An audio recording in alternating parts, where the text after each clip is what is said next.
Hi there, Hossam from Frunze here with a quick video tutorial. This is how to create development stores in Shopify to test partner-friendly apps for free. If you want to test Shopify apps without committing to a paid plan or running out a trial period, then keep watching.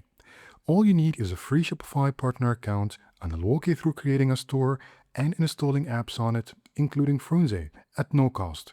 The whole setup only takes a few minutes. Let's get into it, shall we?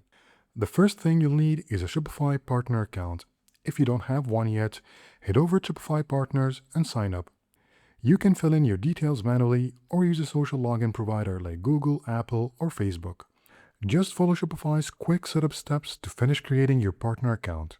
Once you're in, you land on the Shopify Partner dashboard. From here, click the Stores tab in the left side panel. Now, to create your store, click Create Store in the top right corner.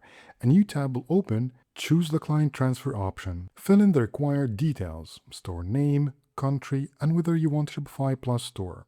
Then hit Create Store.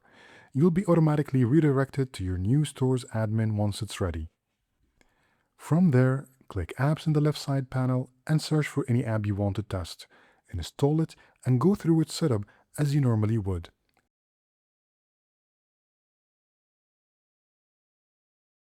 If the app has a paid plan, you'll still be asked to approve charges. But don't worry, those are test charges. You won't actually be charged. You should see this test charge message on the Approve subscription page.